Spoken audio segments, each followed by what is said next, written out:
saya memiliki harapan yang sangat tinggi. InsyaAllah Indonesia, sepanjang apapun kegelapan, sepanjang apapun kegelapan kezaliman, sepanjang apapun kehilangan keadilan, InsyaAllah akan datang satu saat terbitnya matahari adil. Dan InsyaAllah Indonesia akan menjadi negara Al-Quran. Saya bisa meyakinkan gitu karena saya telah merasakan bagaimana di Turki. Turki negara sekuler yang ratusan tahun serangi Islam, ratusan tahun menabaikan Islam, tidak boleh kumandangkan azan dalam bahasa Arab, tidak boleh ada rumah tahfiz, tidak boleh ada pesantren, tidak boleh belajar agama, tidak diberikan anak-anak kita bisa belajar dengan sendirinya Al-Quran. Semuanya dilarang dengan keras, bahkan terancam orang-orang yang melanggar aturan itu.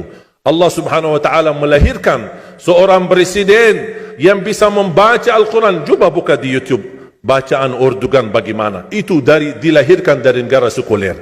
Saya bisa meyakinkan InsyaAllah 1 juta menghafal Al-Quran. Dan bapa ibu mudah-mudahan masih punya umur akan mendengar pengumuman besar. Imam besar salat Idul Fitri dan Idul Adha sekaligus khatib adalah Presiden Republik Indonesia menghafal Al-Quran.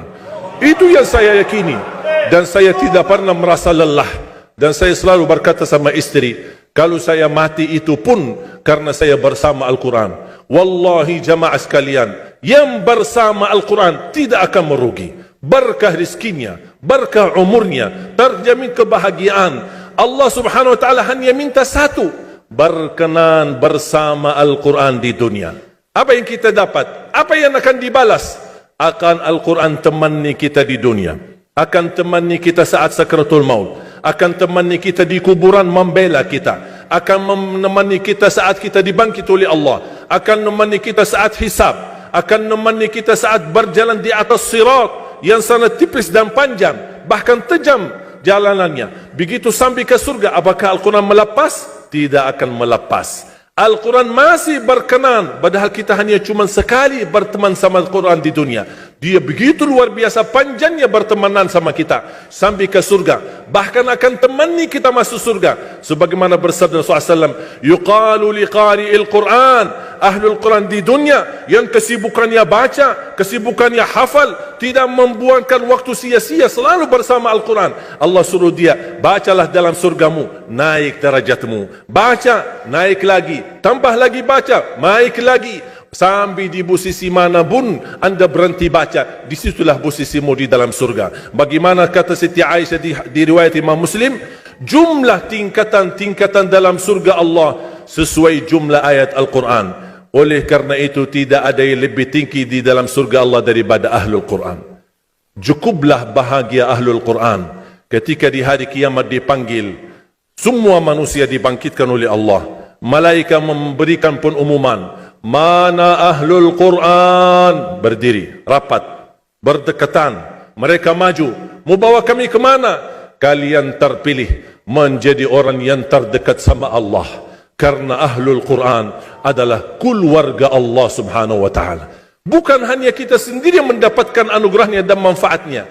Semua keluarga kita, termasuk orang tua kita dan orang yang ada di sekitar kita. Makanya jemaah sekalian, kalau anda gagal penghafal Al-Quran, anakmu pun gagal penghafal Al-Quran, jangan sisakan walaupun saham menjadi saksi baik di hadapan Allah. Ya Allah, saya belum hafal, anakku gagal penghafal Quran, tapi insya-Allah hartaku, usahaku, pikiranku, tenagaku bisa terus memperjuangkan Al-Quran. Apa saja ya Allah, insya-Allah menjadi saksi baik. Dan nanti di hari kiamat, insya-Allah kita bersama Ahlul Quran mendapatkan syafaatnya Al-Quran di hari kiamat. Kita sangat membutuhkan ayat-ayat yang dikumandangkan ketika meninggal dunia. InsyaAllah setiap satu huruf akan disalurkan 10 kebaikan. Mudah-mudahan semua yang hadir diberikan kemuliaan dan keanugerah dari Allah menjadi Ahlul Quran, penghafal Al-Quran, penghayati Al-Quran, para pencinta Al-Quran, berakhlak-akhlakul Quran. Ya Allah, aku mohon atas izin-Mu ya Allah, kami bersama-sama bertemu di masjid ini. Berilah kepada kami kemuliaan bersama-sama bersama Ahlul Quran, di dalam surgamu ya Allah, ya Dzal Jalal wal Ikram, ya Arhamar Rahimin, ya Arhamar Rahimin. Anugerahlah kepada kami anak dan keturunan penghafal Al-Quran, anak dan cucu penghafal Al-Quran yang mampu menjaga nama baik keluarga kami, yang mampu membanggakan kami di hadapan-Mu hari kiamat, yang mampu menghadiahkan mahkota untuk kedua orang tua kami. Birahmatika ya Arhamar Rahimin.